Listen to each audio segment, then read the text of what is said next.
Hi, everybody. We're just going to give maybe 1 or 2 minutes for anybody else to join, and then we'll go ahead and get started.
Okay, we'll go ahead and get started.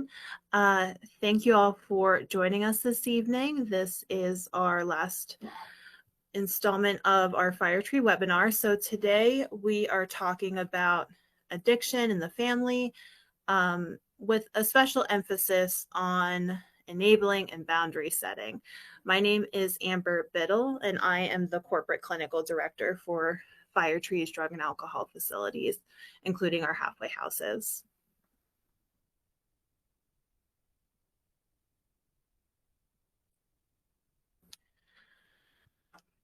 So when we talk about the impacts of addiction, it can be really easy to focus primarily on the individual with a substance use disorder. And I'll use substance use disorder and addiction kind of interchangeably over the course of our webinar. But it's important to realize that addiction has ripple effects. So not only do we see the individual with the substance use disorder affected on every level, including emotional, psychological, financial, and social, but there's also impacts on the family, the community, and the society. A lot of times when individuals first recognize that they're having issues with substance use, we hear the first line there, "I'm only hurting myself," as a form of denial or as a defense mechanism.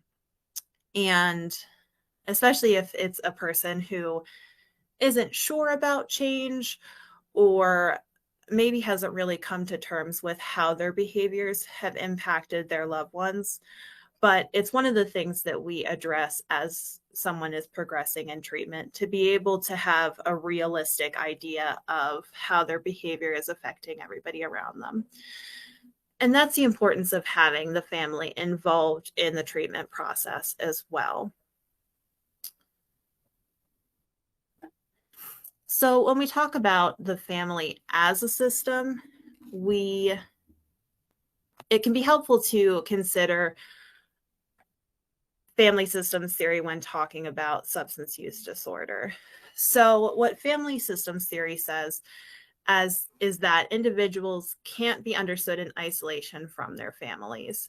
So to have the most holistic picture of an individual who might be seeking treatment, it is important to understand the context of the family also. So the family is viewed as a whole that's made up of interactive parts. So any change in one part of that system will affect all other parts of the system. So it can be helpful if you picture like a mobile. If one part is moving, then another part is moving. In addition, there's this idea of circular causality, which is that the behavior of one family member not only influences, but is also influenced by the behaviors of all the other family members. So to visualize this, we can think of an example of, if somebody's husband comes home after drinking for several hours and his wife gets really upset that he has come home drunk again and that creates an argument, then the individual that has been drinking could use that as a justification, or it could trigger them to go out and get drunk again. So, which then in turn would create more arguments and more tension in that relationship. So, I think that's a good example of kind of circular causality and what that means. So, all that to keep in mind as we talk about the impacts of addiction on family members before we get into kind of relationship dynamics and boundaries and that component of the webinar. So, what we see is that there is a breakdown in trust of the family as the individual is progressing in their substance use, as their disorder is getting more and more severe. Then they can start to use more manipulation tactics to cover up their substance use, the extent of their substance use, the amount of money maybe that they have spent on substances, and really start to break down those once really solid relationships. For the family members, there can be a sense of loss or disappointment as the substance use is prioritized over the relationships of the family members and the family's needs as a whole. So,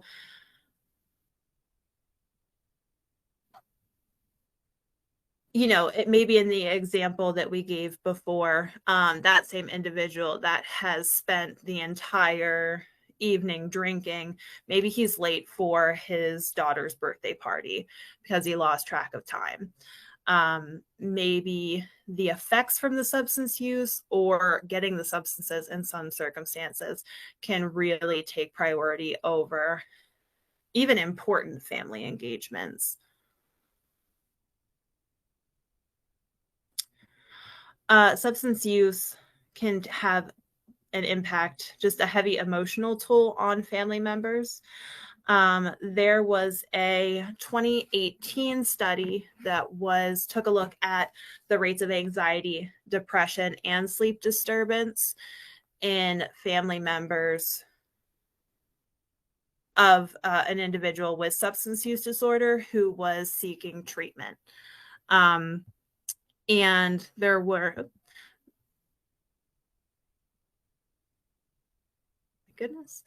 there were 140 participants, and these participants were spouses, were adult children of an individual with substance use disorder, siblings, or had some other family relationship. And what they found was over 30% of individuals had statistically significant ratings of scoring increases on their anxiety, depression, and sleep disturbance scores. And they used the depression, anxiety, and stress scale.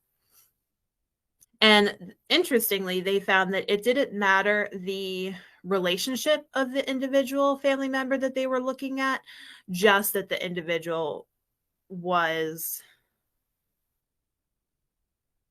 related to somebody with a substance use disorder.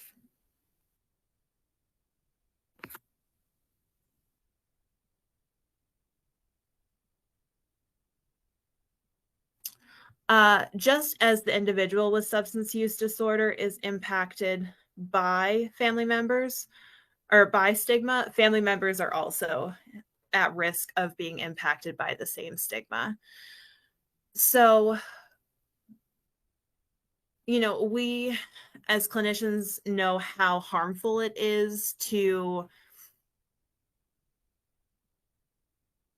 have individuals impacted by stigma. I mean, that's one of the reasons why confidentiality is so important in the substance use disorder treatment field.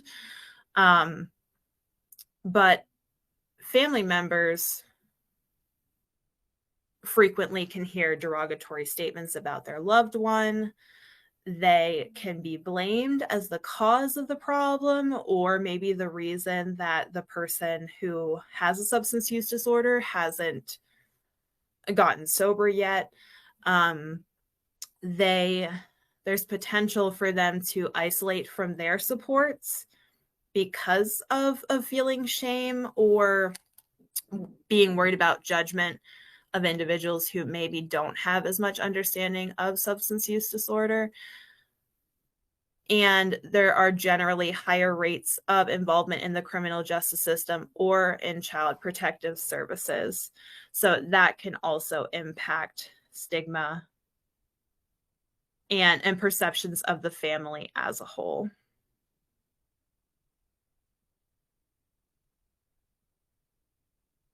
So on this side, I thought this was interesting, that here are the trends from 2000 to 2019. The first chart is children in out-of-home care at some point during that year as related to the parent having a substance use disorder. And in the second chart here, we have the percentage of children that were in out-of-home care at some point during the fiscal year, broken down by percentages and state. So Pennsylvania, we were at about 31 to 40%, with the national average being 38.9%.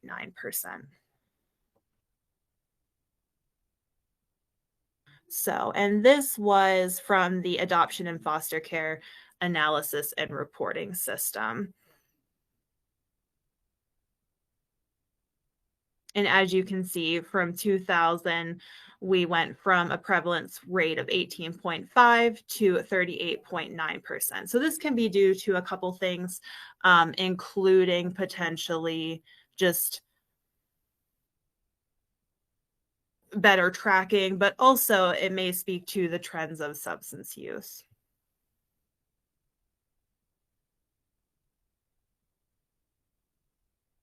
Oops. So for financial problems, clearly challenges with the individual with the addiction, maintaining employment. Perhaps as their addiction is progressing, they steal valuables or money from family members. Maybe the family is helping them meet financial obligations, including fines, bail, attorney fees, child support potentially, and attempting to help the loved one through financial support, including things like buying them food, paying their vehicle expenses, paying rent or mortgage payments, making sure their utilities aren't turned off, especially as the individual might be using more and more money to kind of avoid withdrawal or get the substances that they need to function at a certain level. So, and the last impact of addiction on the family that I wanted to talk about before we get more into boundaries is just the risk factors for addiction, and how that can have kind of ripples throughout generations in a family. So we conceptualize addiction as a biopsychosocial disease. So there are different factors, including genetics, biology, mental health concerns, trauma, and social norms that kind of contribute to the risk of developing an addiction. So an environment is a really clear one to see how that could have those ripple effects. Being around family members that normalize the use of drugs or maybe use drugs in front of the younger children can kind of be a factor of learning what is and what isn't acceptable, in addition to genetic components. There are plenty of studies that show that individuals with immediate family members that have substance abuse problems are more likely to develop an addiction themselves. Traumatic experiences increase the risk of substance use as a means of coping a lot of times, rather than kind of dealing with their trauma symptoms or on the other side, dealing with mental health or behavior problems. Many people who experience conditions like depression or anxiety can use substances as a coping mechanism, especially if mental health treatment isn't necessarily readily available for them.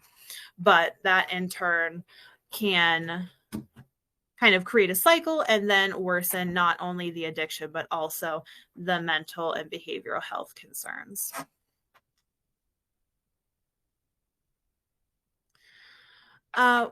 Family roles. So when an individual is impacted by substance use disorder, like we said, that impacts the rest of the family. And as the family members progressing in their addiction, we can see family members take on certain roles also in an effort to cope. And it does become a dysfunctional system much of the time, but the roles that we fairly consistently see include the hero, the mascot, the lost child, the scapegoat, and the enabler or the caregiver.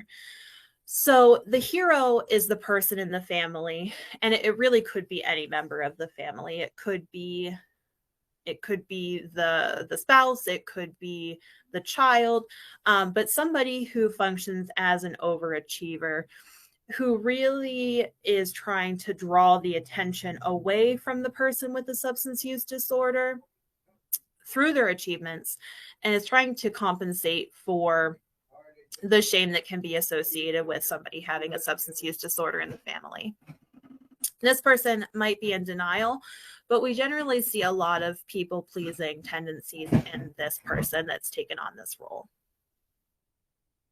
The mascot is the person that really tries to deflect with humor. So they're using humor to minimize the pain of the behaviors of the person with an addiction. They function as the comic relief. And a lot of times this can become maladaptive for them. It can have poor outcomes for them, because they are just trying to soothe and keep a distance emotionally from what's happening, especially within the family. The lost child is the individual that avoids conflict and really tamps down their emotions.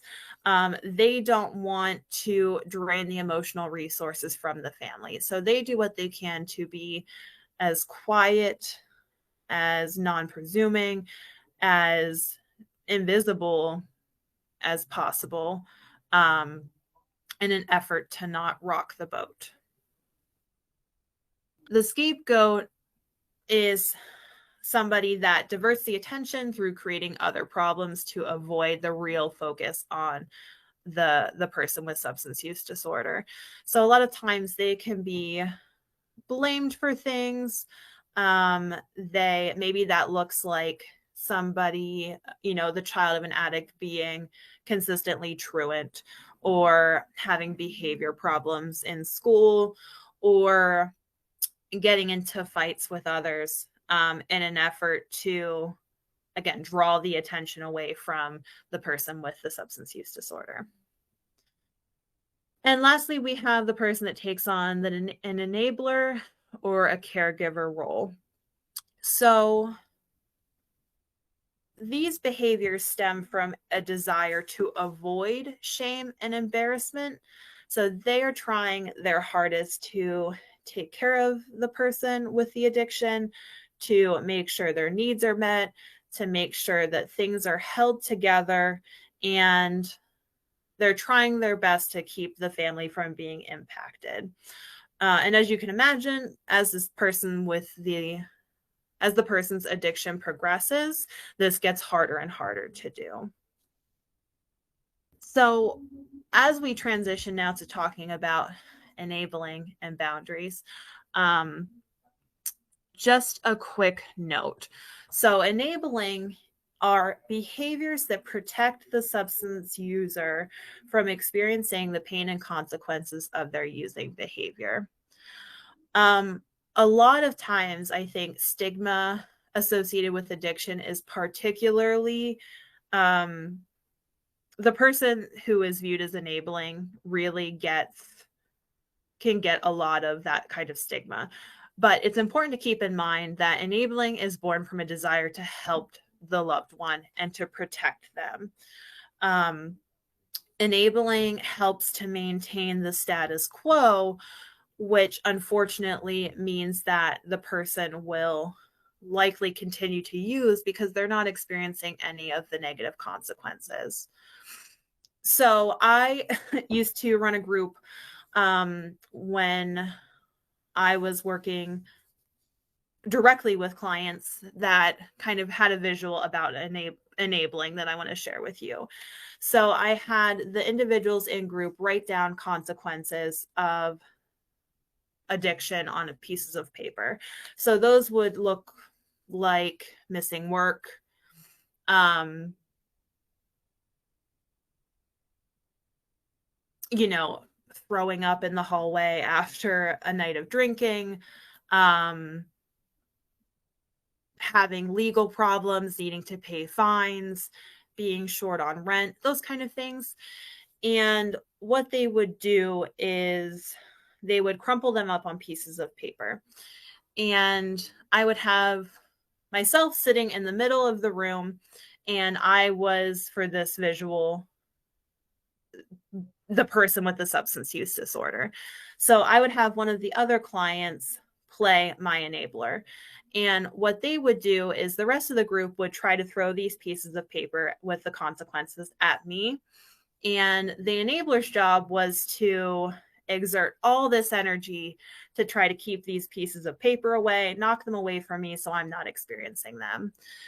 And while we can't do that in this format, I think it can create a really good, impactful visual of, the enabler is exerting all of this energy. They're wearing themselves out. And the individual with the addiction isn't experiencing any of the consequences. So there's really no motivation to change when that's the dynamic.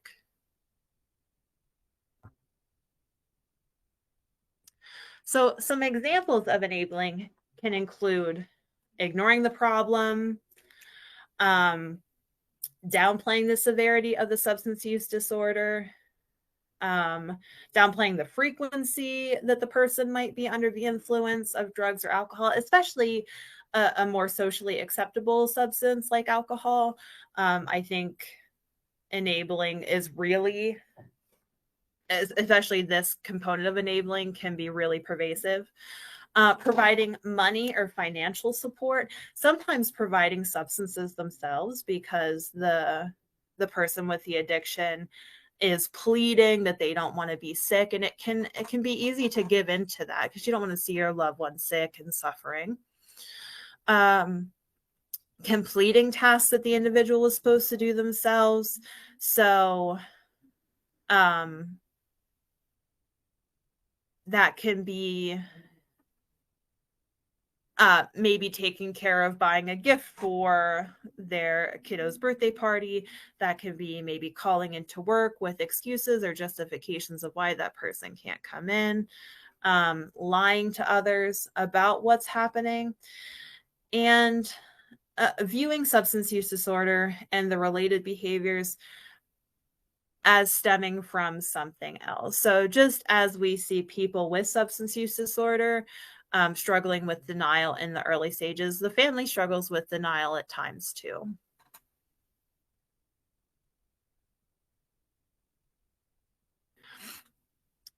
So There's a difference between enabling and supporting, and it can be a really precarious kind of invisible line. So, invisible line was a term that I found that I thought really drives home this point. Supporting is providing help without shielding your loved one from the consequences of their actions, or depleting your own strength and resources. So this can be giving them encouragement rather than offering excuses for them.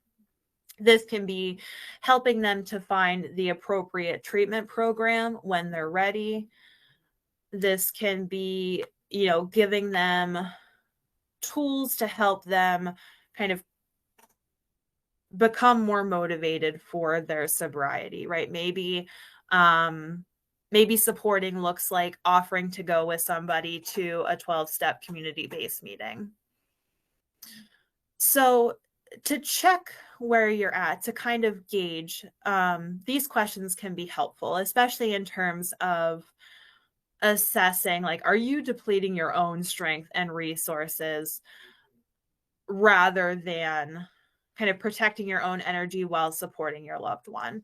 And those questions could include, am I compromising my own morals or well-being? Do I make excuses for the behavior of my loved one? Are the questions I'm not willing to ask, or behaviors I'm not willing to address for fear of that person's reaction? Or have I lied about things I've done for my loved one from others? Right? If you have helped to cover your child's rent and you're trying to cover that up and keep your spouse from finding out, that might be worth taking a look at.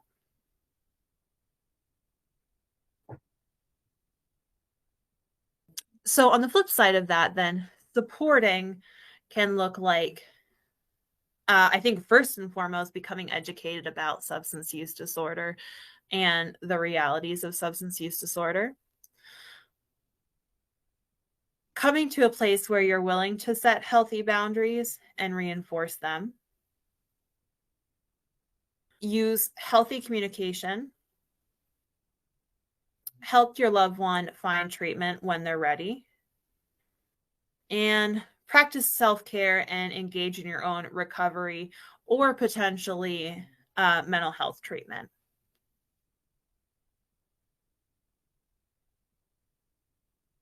So now we'll talk a little bit about healthy boundaries. So to start off, boundaries are not one size fits all. So boundaries that function for one family may just not function for another family. It's really something that you need to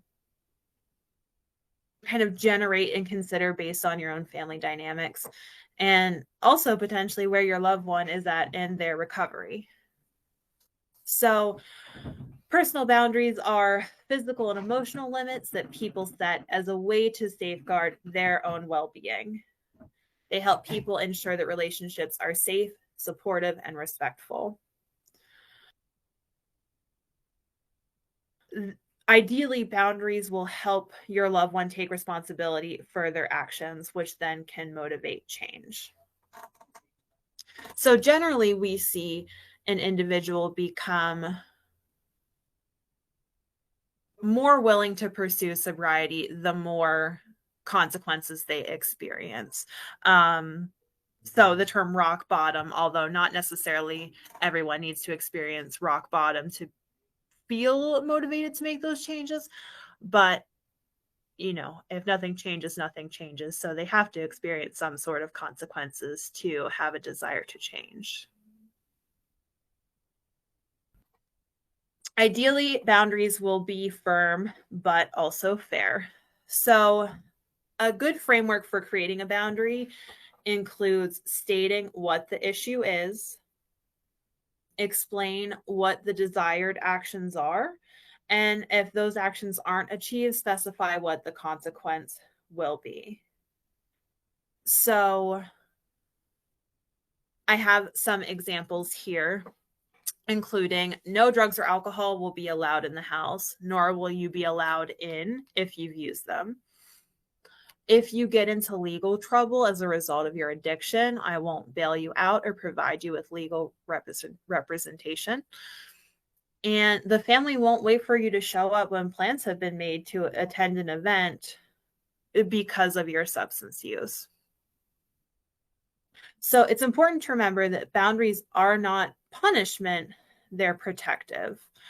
And not following through with the consequences that you've communicated will make boundaries seem like they're empty threats or they're just a warning.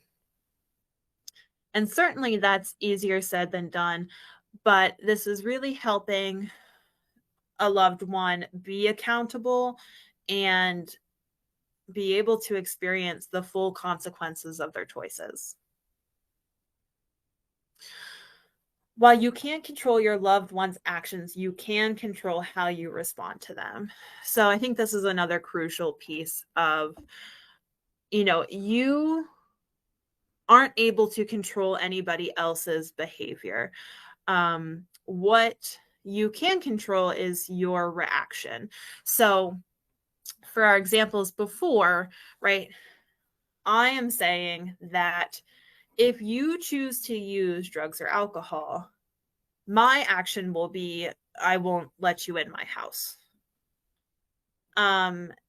If you choose to get into legal trouble as a result of your addiction, or if you choose to use drugs and alcohol, that then manifests as legal trouble for you. What I will refuse to do is bail you out or provide you with legal representation. So the focus is very much on what you can control to make this feel a little more workable, instead of just setting the boundary of, well, don't use drugs and alcohol. Well, if only it were that simple. But being able to draw those lines so that your loved one knows what the expectation is and knows what the follow through will be. When communicating boundaries,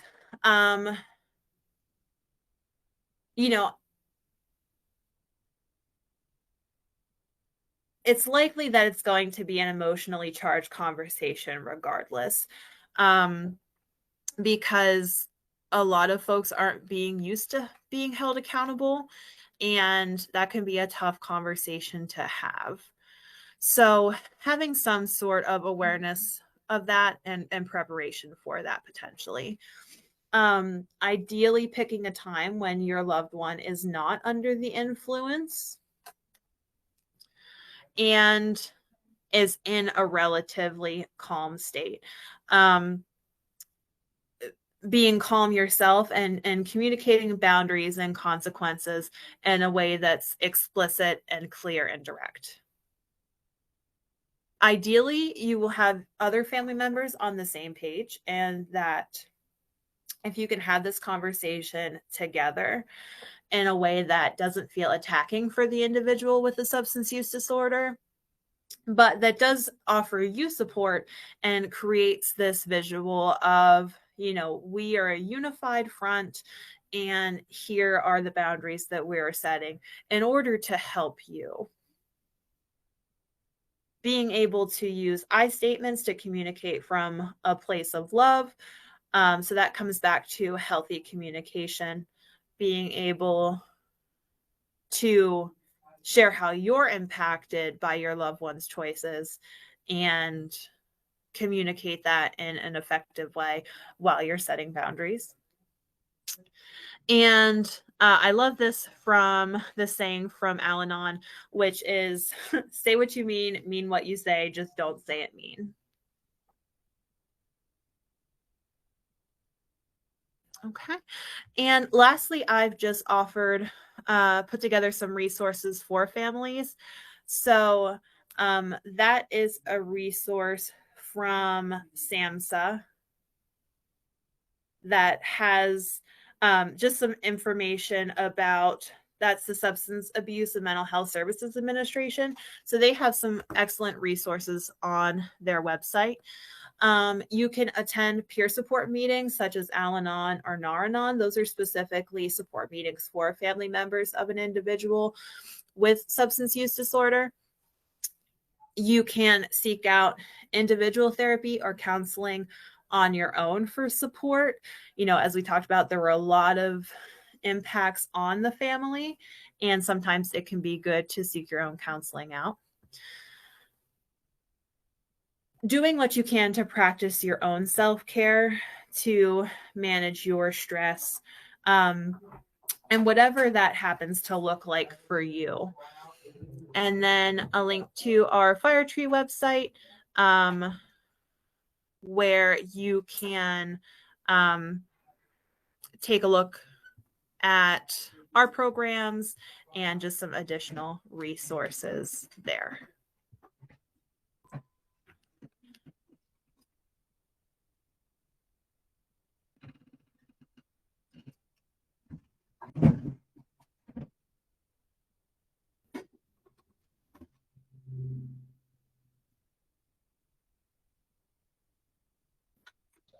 Okay.